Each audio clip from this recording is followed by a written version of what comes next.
کسٹ میں ابتدائی طبی امداد کے لیے ایک ہیلتھ کیئر سینٹر موجود ہے جو کہ پچھلے 1 سال میں تعمیر کیا گیا، جس میں صبح سے شام 4 بجے تک ایک ڈسپینسر موجود رہتا ہے۔ اس سینٹر میں کچھ ماہ کے لیے ایک لیڈی ڈاکٹر کو تعینات کیا گیا جن کو ہاسٹل میں ٹھہرایا گیا تاکہ دن کے بعد رات کو ہاسٹل میں مقیم اسٹوڈنٹ کو رات ایمرجنسی کی صورت میں ڈاکٹر کی سہولت میسر رہے، لیکن وہ بھی کچھ عرصہ کام کرنے کے بعد یہاں سے چلی گئیں۔ ان کے جانے کے کئی ماہ کے بعد اب تک کوئی دوسرا ڈاکٹر اس سینٹر میں نہیں آیا۔ فی الحال ایک ڈسپینسر ہیلتھ کیئر سینٹر میں موجود ہے جو کہ شام 4 بجے کے بعد چلا جاتا ہے۔ ہاسٹل خصوصاً یونیورسٹی میں ڈاکٹر کی سہولت میسر نہ ہونے کی وجہ سے ایمرجنسی میں اسٹوڈنٹ کو سٹی لے جایا جاتا ہے۔ یونیورسٹی جو کہ کوہاٹ شہر کی حدود سے باہر واقع ہے، فرسٹ ایڈ نہ ملنے کی وجہ سے طلباء کو مشکلات کا سامنا کرنا پڑتا ہے۔ اس سلسلے میں ہاسٹل اتھارٹیز کا کہنا ہے کہ رات کو اسٹوڈنٹ کو سٹی تک لے جانا خطرے سے خالی نہیں۔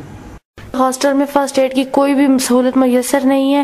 پچھلے دنوں میری ایک دوست تھی، وہ سیڑھیوں سے گری ہیں اور ان کے پاؤں میں چوٹ آئی ہے، ایون کہ بینڈیج تک نہیں تھی کہ ہم ان کو پرووائڈ کر سکیں۔ پھر ہم لڑکیوں نے مل کے ارینجمنٹ کی اور ان کو پاؤں کو پٹی وغیرہ باندھی ہے۔ G1 کی وارڈن میڈم شازیہ سخی کا کہنا ہے کہ کسی بھی ایمرجنسی کی صورت میں ان کے پاس موجود ادویات سے مسئلے کو حل کرنے کی کوشش کی جاتی ہے۔ ایمبولینس منگوانا اور پھر مطلب جو ہمارے پاس سیکیورٹی جیسے کہ خالہ اور چوکیدار یا سیکیورٹی گارڈ کو ساتھ بھجوانا، تو وہ ہم اسی ٹائم پہ کرتے ہیں جب بھی ہمیں انفارم کیا جاتا ہے کہ کسی بھی اسٹوڈنٹ کی طبیعت خراب ہے۔ کسٹ کی گرلز ہاسٹل G1 اور G2 میں لڑکیوں کی کل تعداد تقریباً 500 کے قریب ہے، جن کے لیے وارڈنز اور مینیجر کے مطابق ہاسٹل میں اب تک فرسٹ ایڈ کی کوئی سہولت میسر نہیں۔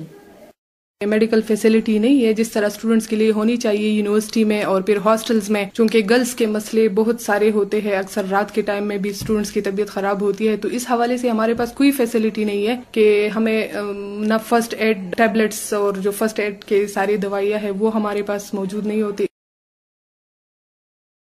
ہاسٹل اتھارٹیز اس مسئلے کی ایک وجہ فنڈ کی کمی کو بھی قرار دیتے ہیں۔ ہمیں جو پیٹی کیش ملتا ہے 3 منتھس 4 منتھس میں 2-2 ہزار 4-4 ہزار روپے ملتے ہیں۔ آپ خود سوچیں، ہم اس سے صرف سویپ آئٹمس منگا سکتے ہیں، کسی روم میں بورڈ خراب ہو یا اس طرح کچھ اور مائنر پرابلم ہو تو ہم اسی پی ٹی کیش میں وہی پورا کرتے ہیں۔ اکثر ایسا ہوتا ہے کہ وہ پی ٹی کیش ہمارے پاس کم پڑ جاتے ہیں کیونکہ 300-400 لوگ جہاں رہتے ہیں تو وہاں گند بھی مچاتے ہیں۔ ظاہری بات ہے صفائی کرنا آسان تو نہیں ہے۔